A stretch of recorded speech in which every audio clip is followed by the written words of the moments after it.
ان کو دیکھ کے کھڑا ہو گیا، آئیے تشریف رکھیے۔ کہ بھائی آپ کون ہیں؟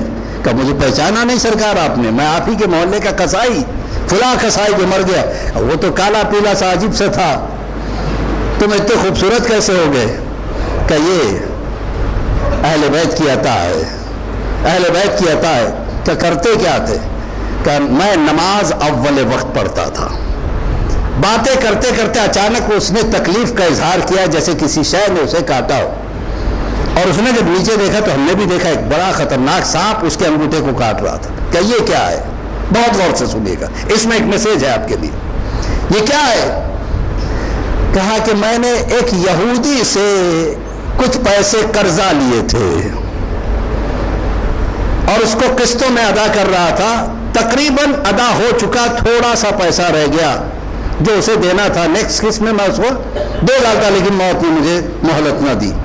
لہذا اتنی چیزوں کے باوجود یہ اژدہا مجھے ڈستا رہتا ہے۔ ایک بات عرض کرنا چاہتا ہوں، یہودی کا مال کھا جائے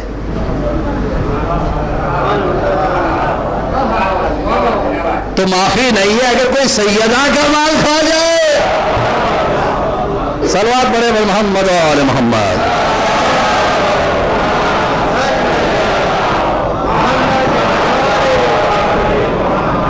تو میں اس لیے آپ حضرات سے ملنا چاہ رہا تھا کہ اگر آپ جائیں تو میری طرف سے اگر آپ نے کوئی یہ مدد کر دے کہ اس کو وہ قرضہ ادا کر دے، کہ ٹھیک ہے ہم ادا کر دیں گے۔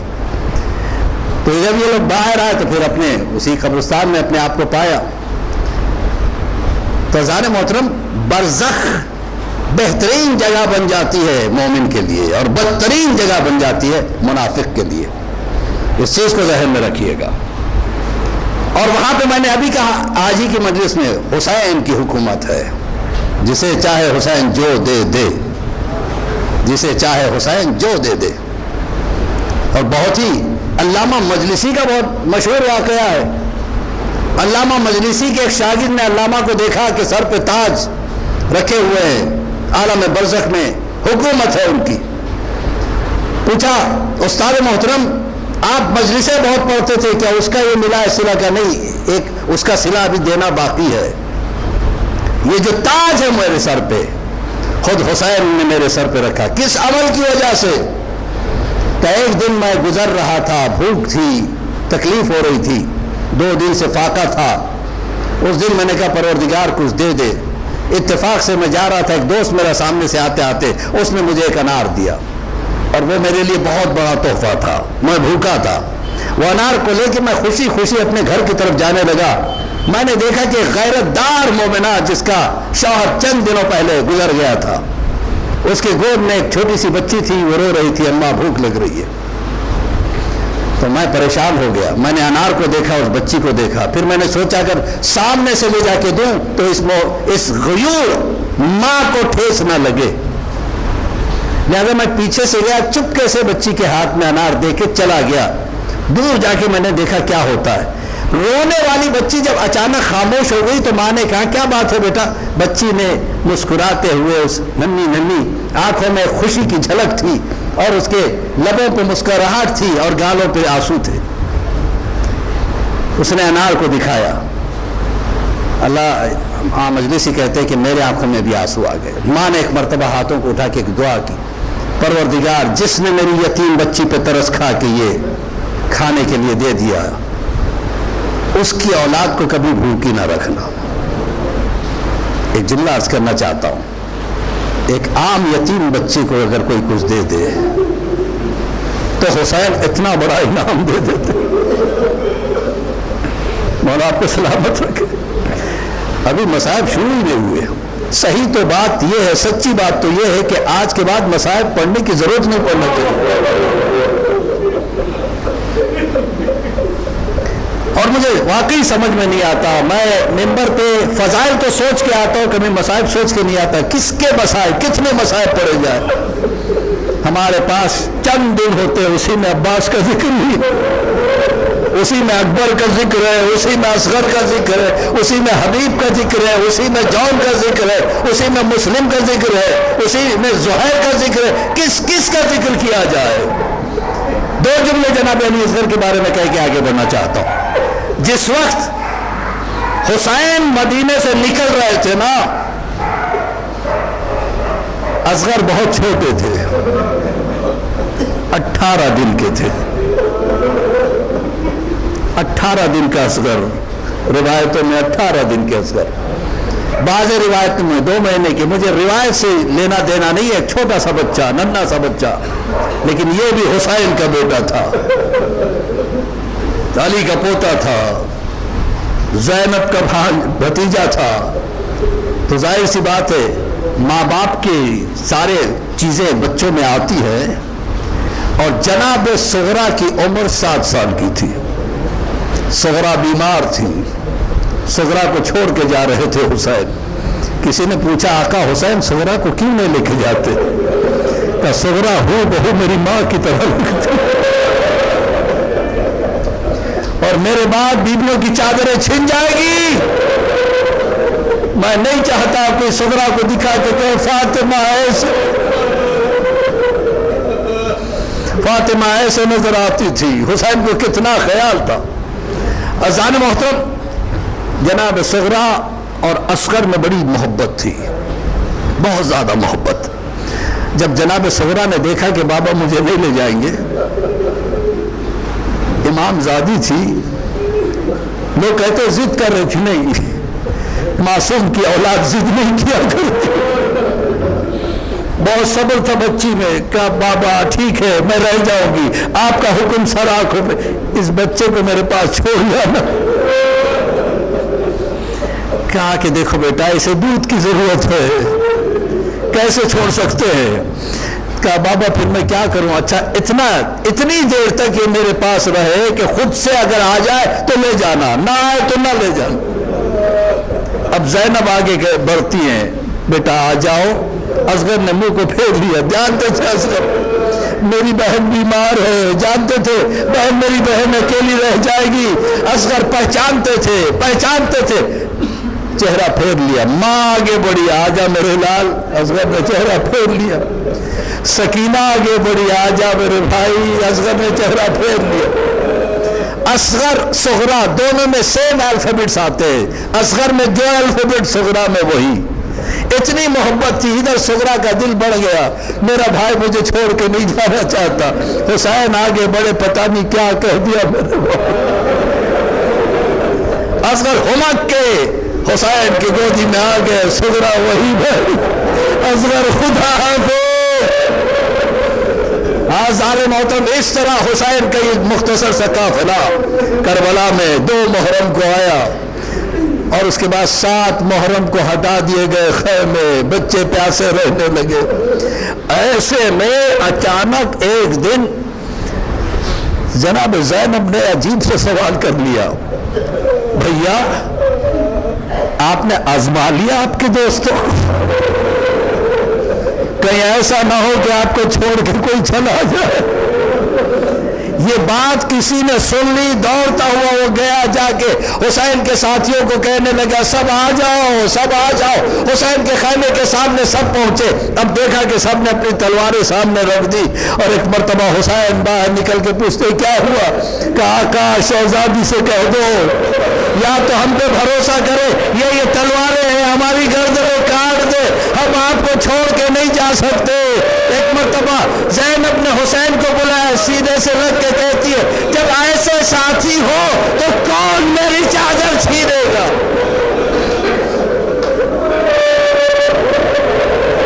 انہی ساتھیوں میں زہیر ابن قیس. زہیر بہت بڑے جنگجو تھے زہیر، لیکن زہیر کو حسین کی اس وقت تک معرفت نہیں تھی.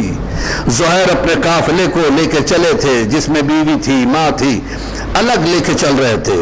پتا چلا کہ حسین ابن علی کا بھی قافلہ ہے. ماں نے کہا بیٹا ایک بار جا کے مل تو لو. کہ کیا ملوں گا؟ کہ زہیر تم نہیں جانتے، وہ اور چیز ہے، تم نے صرف سنا ہے حسین کے بارے میں، آج دیکھ کے آ جاؤ. زہیر ایک مرتبہ زہیر جاتے ہیں، اور پہلوان تھے تو چلنے کا انداز الگ تھا. جب حسین سے ملاقات ہوئی ظہیر نہیں آئے، شام ہو گئی ظہیر نہیں آئے، رات ہوئی ماں پریشان، بیوی پریشان، ظہیر کیوں نہیں آئے؟ اب جو ظہیر آئے ہیں تو کندھے جھکے ہوئے، آنکھوں سے ماں نے پوچھا بیٹا کیوں روتے ہو؟ کہا ماں اب تک میں میرے مولا کو پہچانا نہیں تھا۔ اما یہ بڑا معصوم انسان ہے، بڑا مظلوم انسان ہے، اس نے اپنے ہاتھوں سے پانی دے دیا، سارے لشکر کو سیراب کر دیا، آج یہ بھوکا پیاسا ہے۔ کہا ظہیر کیا ارادہ ہے؟ کہا میں جا رہا ہوں، میں دنیا سے جانا چاہتا ہوں، حسین کی نصرت کرتے ہوئے شہید ہونا چاہتا ہوں۔ ایک مرتبہ پھر وہ وقت آیا کہ ظہیر آئے، حسین سے اجازت لی اور ایسی جنگ کی، حسین کہتے ہیں واہ ماشاءاللہ ظہیر کیا بہترین تلوار چلاتے ہو، آج اگر میرے بابا ہوتے تو خوش ہو جاتے، میری ماں ہوتی تمہارے لیے دعائیں دیتی۔ یہاں تک کہ ظہیر جب زمین پہ گرے ہیں، حسین دوڑے ہوئے پہنچے، کیا بات ہے ظہیر کیسے لگ رہا ہے؟ کہ میں دیکھ رہا ہوں کہ آپ کے نانا بھی موجود ہے، میں دیکھ رہا ہوں آپ کے بابا بھی موجود ہے، میں دیکھ رہا ہوں آپ کے بھائی بھی موجود ہے، لیکن ایک بی بی ہے، وہ کون ہے؟ کہ ظہیر ادھر نہ دیکھنا، وہ میری اماں فاطمہ، جب بھی کوئی گرتا ہے میری ماں بقی سے ٹوٹی ہوئی پھسلیوں کو پکڑے چلے آتی ہے۔ انا للہ وإنا إليه راجعون۔ اللهم بحق محمد وأنت المحمود، بحق علي وأنت الأعلى، بحق فاطمة أنت فاطر السماوات والأرض، بحق الحسن وأنت المحسن، بحق الحسين أنت قديم الإحسان، واستجب دعائي واقض حاجاتي برحمتك يا أرحم الراحمين۔ پروردگار اس قلیل عزاداری کو قبولیت کا درجہ عطا فرما۔ پروردگار حق تو یہ ہے کہ ساری زندگی بھی روتے رہے تو ایک شہید کا ماتم بھی نہیں کر پائیں گے۔ پروردگار یہ چند آنسو جو ہم نے بہائے اس کے صدقے میں ہمارے گناہ کبیرہ و صغیرہ کو معاف فرما دے، جو مقروض حال ہے ان کی قرضداری کو دور فرما۔ پروردگار کرونا وائرس کی وجہ سے، لاک ڈاؤن کی وجہ سے بہت سے کے کاروبار خراب ہوئے، پروردگار ان کے کاروبار میں ترقی عطا فرما۔ پروردگار بہت سے بے روزگار ہو گئے، پروردگار انہیں رزق کریمہ عطا فرما۔ ہماری دنیا بھی اچھی کر دے، آخرت بھی اچھی کر دے، ہماری موت میں آسانی ہو اور ایمان پہ موت ہو، برزخ کا سفر ہمارے لیے آسان قرار دینا، محشر میں ہم امام کے سامنے شرمندہ نہ ہونے پائے، ہمیں امام کے چاہنے والوں میں شمار فرما، امام کے ظہور میں تعجیل عطا فرما۔ ماتم حسین۔